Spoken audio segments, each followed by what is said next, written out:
ඊරානයේ අපේ සාය අපේ සාය මව්බිම නැත්තම් මරණය විමුක්තියේ ජන සටනට ඊරානයේ ජනතාවට අපේ සාය අපේ සාය නතර කරව ඊශ්‍රායල් යුද්ධය පිස්සු ටම්ට අපි කියන්නේ පිස්සු ටම්ට අපි කියන්නේ මේ යුද්ධය මේ යුද්ධය ඊරානයේ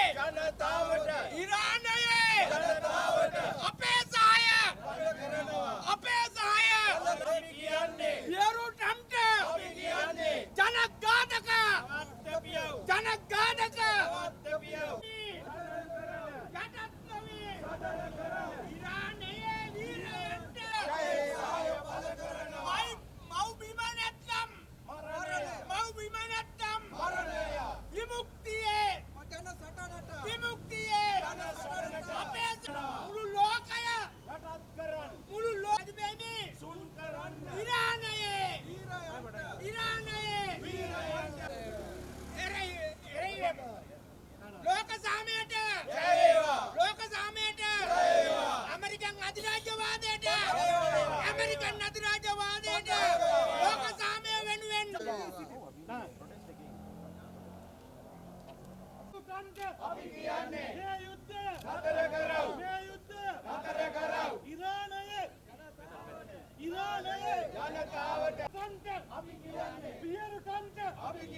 लोक शिष्टाचार्य बलात्कारेन दूषणය කරමින් लोक शिष्टाचार्य දලිගාමින් නෙතන්යාහු සමග එකතු වී ට්‍රම්ප් අද මේ ගෙනියන ඉරාන විරෝධී යුද්ධය ඔව් මේ රටේ ඉතිහාසයේ අන්තිම අපරාධකාරයා හැටියට තීන්දුව කිරීමට හේතු වෙනවා නිසකයි.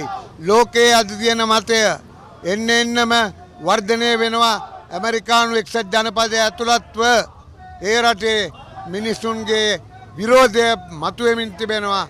ඒ නිසා අවසාන වශයෙන් ට්‍රම්ප්ට මුහුණ දෙන්න වෙන්නේ, නෙතන්යාහුට මුහුණ දෙන්න වෙන්නේ ලෝක ජනතාවගේ ජනමතයේ බලවේගයටයි. ඒ අතරම ඉරානයේ ජනතාව වීරයින් හැටියට තමන්ගේ මව්බිම නැත්තම් මරණය කියා ගෙනියන මේ සටන ඇත්ත වශයෙන්ම ලෝකයේ මහා ගෞරවය දිනා ගැනීමෙන් තිබෙනවා. ඒ ගෞරවයත් ලෝක ජනතාවගේ ඒ වෙනුවෙන් දෙන ආශිර්වාදයත් මුල් කරගෙන ඉරානයේ ජනතාව ජයග්‍රහණය කරනවා ඇතයි කියන විශ්වාසය ඇතුව ඉරානයට ජය වේවා, ඉරානයේ වීරයින්ට ජය වේවා කියන්න අපි මෙතෙන්ට ඇවිත් තියෙනවා.